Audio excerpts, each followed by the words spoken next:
The most heartbreaking sight at the Family Feud studio that Tuesday afternoon wasn't what anyone could see, but what they couldn't see. 11-year-old Michael Thompson automatically reaching for his twin brother, Matthew's hand during family introductions.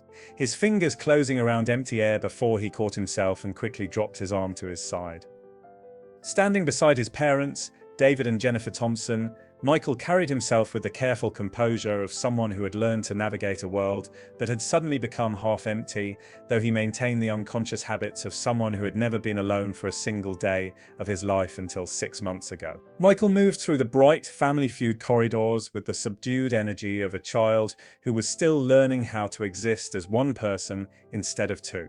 His parents, David Thompson, a 42-year-old insurance adjuster, and Jennifer Thompson, a 38-year-old elementary school teacher, flanked him with the protective awareness that parents of grieving children develop. They watched for signs of the sudden emotional waves that could overwhelm Michael without warning, the moments when he would remember that Matthew wasn't there to share whatever he was experiencing. The application to appear on Family Feud had been submitted 8 months earlier, when Matthew was still alive and fighting his leukemia diagnosis with the determined optimism that had characterized both boys throughout their 11 years. The twins had been identical in appearance, but opposite in personality. Michael, the quieter, more thoughtful one, and Matthew, the energetic extrovert, who had convinced his brother that appearing on their favorite game show would be the adventure of a lifetime. When the acceptance call came, 2 weeks after Matthew's funeral, Michael had insisted they honor the commitment because, as he told his parents, Matthew would be mad if we wasted his dream because he couldn't be here. In the green room, Michael's behavior revealed the depth of his adjustment challenges. He automatically saved space beside him on the couch, leaving room for someone who would never fill it again. When production assistants offered snacks, Michael took 2 of everything before catching himself and quietly putting one back, a habit that broke his mother's heart every time she witnessed it. The other families in the green room chatted excitedly about strategy and their chances of winning, but Michael sat quietly, occasionally making comments directed at the empty space next to him before stopping mid-sentence. Jennifer knelt beside her son periodically, checking in with the gentle questions that had become part of their family routine since Matthew's death.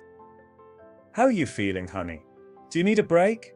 Michael would nod or shake his head, his responses minimal but honest. He was doing his best to be present for this experience, but the effort of existing without his constant companion was clearly exhausting. Steve Harvey approached the Thompson family during the pre-show introductions with his characteristic warmth, but something about Michael immediately caught his attention. In decades of hosting, Steve had developed an instinct for reading children, and there was something about this 11-year-old's careful movements and the way his parents hovered protectively that suggested recent trauma or loss. "Well, hello there, champion," Steve said, kneeling down to Michael's level with the gentle respect he reserved for children who seemed to need extra care.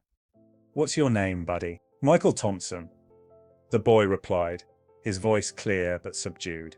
Then, almost automatically, he added, "And this is Matthew?"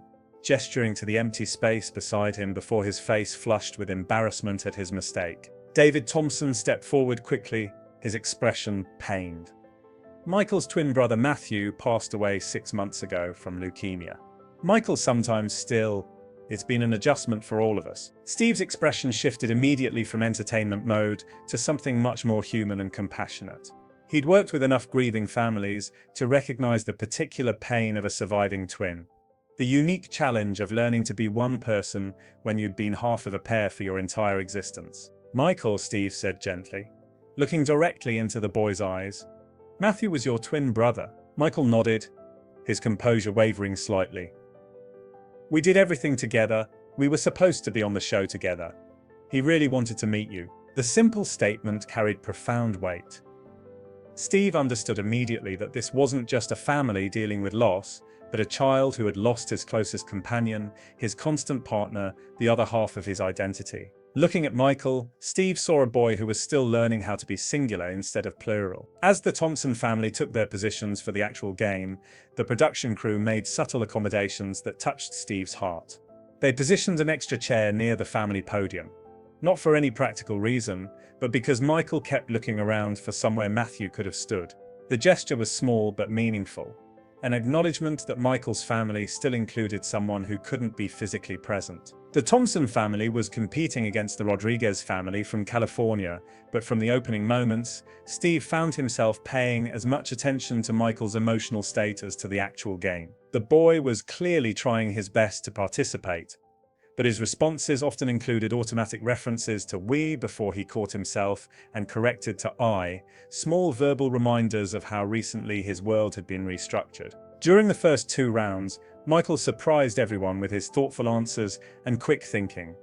When Steve asked for things you might find in a hospital, Michael confidently answered, wheelchairs, earning a spot on the board. But his celebration was muted, the kind of subdued response that suggested he was used to sharing victories with someone who was no longer there to appreciate them. Steve noticed troubling details during the game.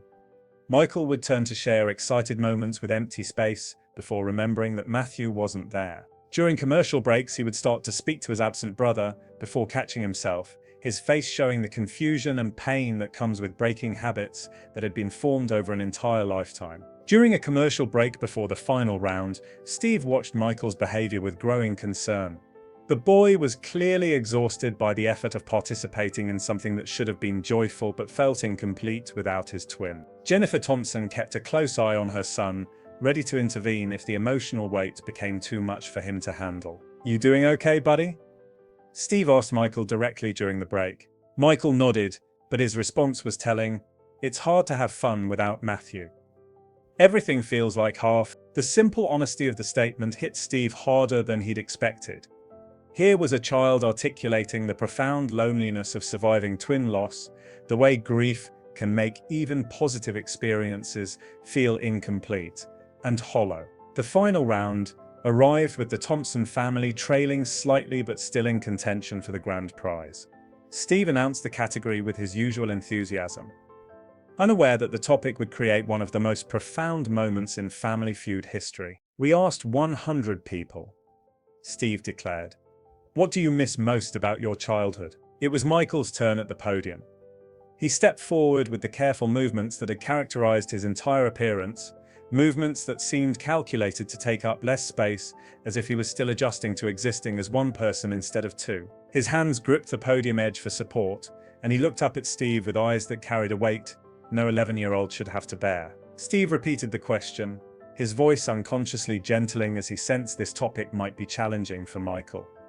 "What do you miss most about your childhood?" For the first time during the entire taping, Michael hesitated in a way that seemed different from normal contestant consideration. His pause was longer, more emotionally loaded, and Steve realized that this question was asking Michael to confront something profound about loss, about the way grief had transformed his understanding of his own life. Michael looked back at his parents, then at the empty space where Matthew should have been standing, then directly into Steve's eyes.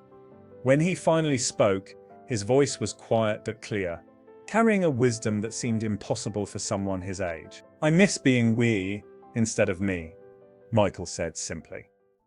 "I miss having someone who understood everything without me having to explain. I miss being half of something whole." The studio fell completely silent. Not the expectant quiet of an audience waiting for the next laugh, but the heavy silence of hundreds of people collectively processing something too profound and heartbreaking for immediate response. Michael's answer had transcended the game show format entirely, offering a glimpse into the specific grief of twin loss that was both deeply personal and universally understood. Steve's professional composure cracked visibly. His entertainer's mask gave way to something much more human as he processed the devastating eloquence of Michael's response. Here was a child who had articulated something that most adults struggle to express: the unique loneliness of surviving when you'd never been alone. "Michael," Steve said, his voice thick with emotion. He wasn't trying to hide. "Can you tell me more about what that feels like?" Michael's response came more easily now, as if he'd been waiting for someone to ask these questions, someone to acknowledge the specific nature of his loss.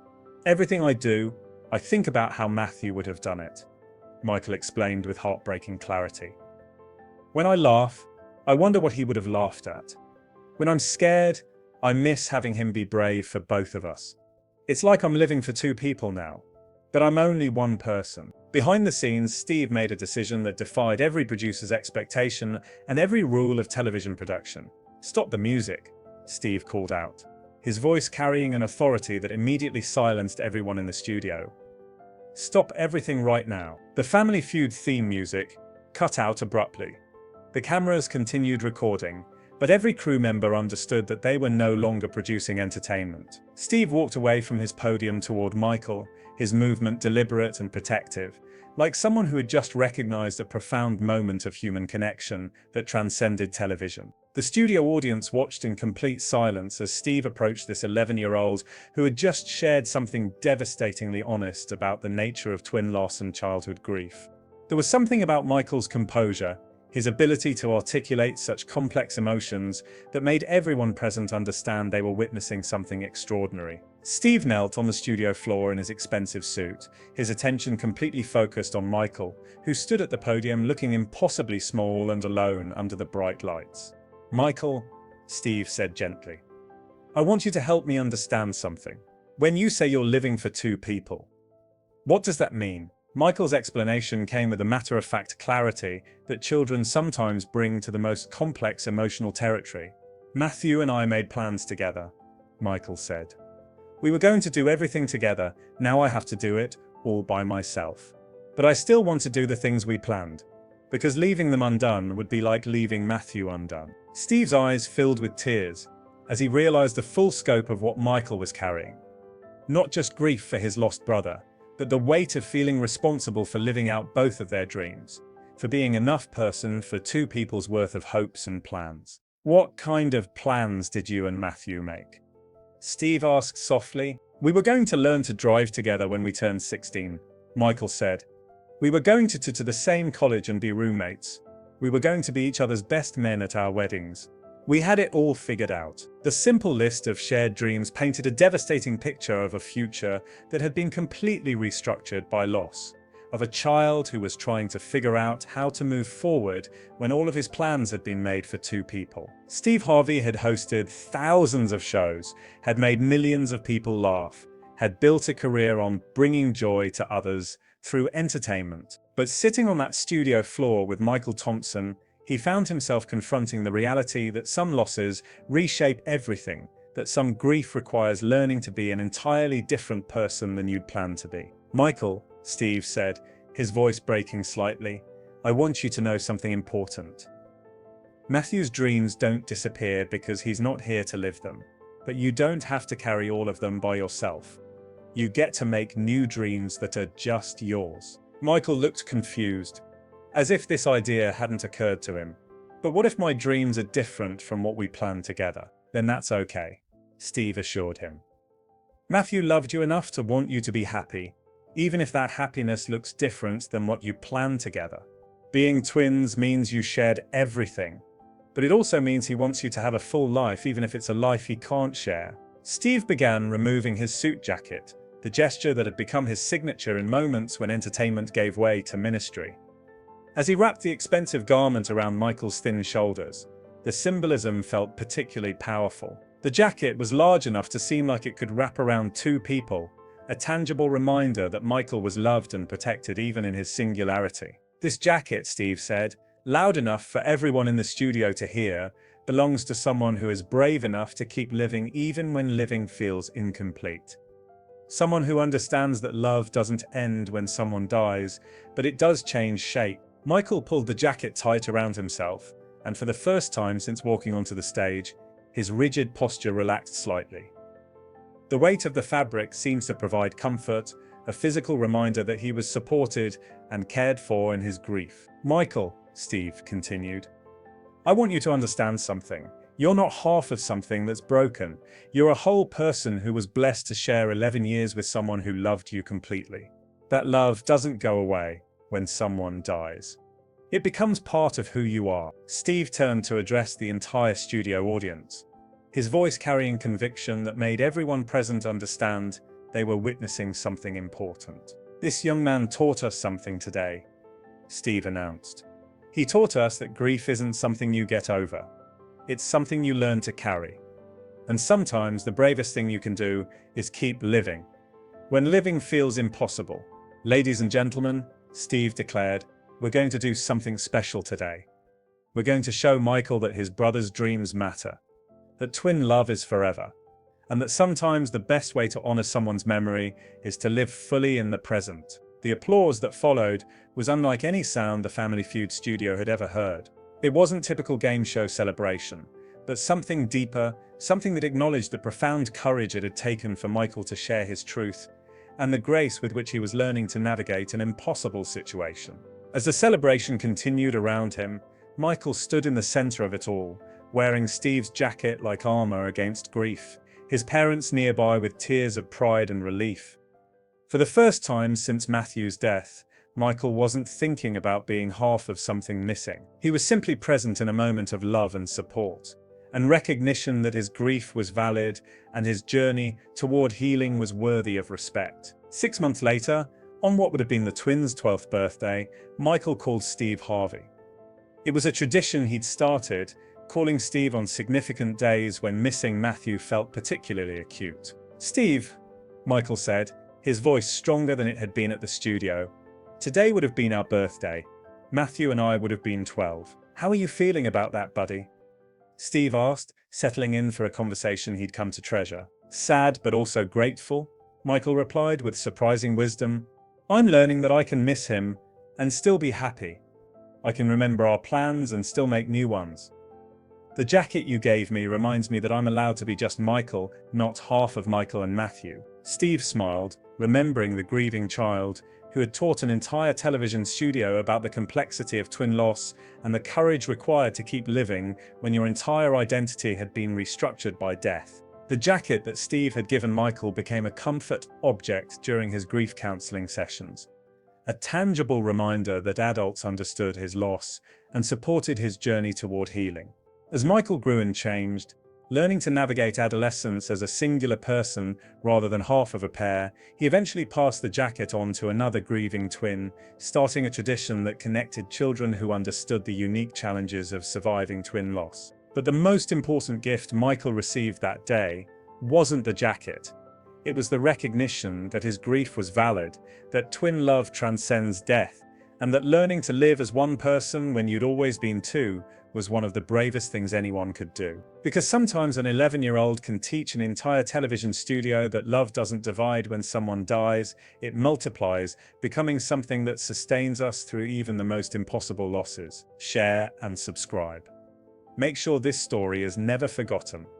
Because sometimes the most profound wisdom comes from the smallest voices, and sometimes the greatest courage is simply choosing to keep living, when living feels like an act of faith, rather than an act of joy.